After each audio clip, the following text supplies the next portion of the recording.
Assalamualaikum warahmatullahi wabarakatuh. Hai semuanya, perkenalkan saya Rehanatul Amanda dengan NIM 22017171, Prodi Sastra Indonesia, Fakultas Bahasa dan Seni Universitas Negeri Padang.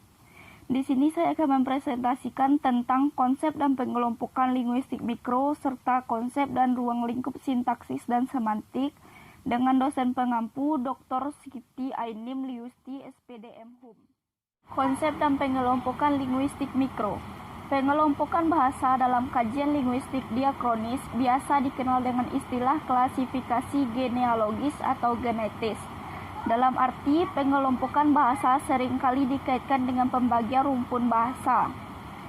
Istilah pengelompokan mikro dimaksudkan untuk menjelaskan pengelompokan bahasa-bahasa sekelompok pada tingkat lebih rendah. Pengelompokan makro dapat diartikan pengelompokan bahasa kerabat yang cakupan penjelasan mengenai hubungan antara bahasa serumpun diamati secara khusus pada tingkat yang lebih tinggi atau pada tingkat atas. Linguistik mikro. Linguistik mikro atau disebut juga mikrolinguistik adalah cabang ilmu linguistik yang kajiannya pada sistem internal bahasa. Kajian studi ini mengarah pada struktur internal suatu bahasa tertentu atau semua bahasa pada umumnya. Bagian interdisiplin kajian linguistik mikro adalah yang pertama fonologi. Subdisiplin ilmu linguistik yang mempelajari bunyi bahasa secara umum, baik bunyi yang memperdulikan arti fonetik maupun tidak atau fonemik. Menurut saya, fonologi adalah ilmu tentang perbendaharaan bunyi-bunyi bahasa dan distribusinya. Fonologi diartikan sebagai kajian bahasa yang mempelajari tentang bunyi-bunyi bahasa yang diproduksi oleh alat ucap manusia. Bidang kajian fonologi adalah bunyi bahasa sebagai satuan terkecil dari ujaran dengan gabungan bunyi yang membentuk suku kata. Yang kedua, morfologi, subdisiplin ilmu linguistik yang cakupan pembahasannya tentang kata dan kelompok kata. Morfologi juga termasuk menyelidiki struktur kata, bagian-bagian, dan cara pembentukannya. Carl Steyer 2002 mendefinisikan morfologi sebagai cabang ilmu linguistik yang mengidentifikasi satuan-satuan dasar bahasa sebagai satuan gramatikal. Morfologi mempelajari seluk-beluk dengan kata serta berpengaruh perubahan-perubahan bentuk kata terhadap golongan dan arti kata. Konsep dan ruang lingkup sintaksis dan semantik.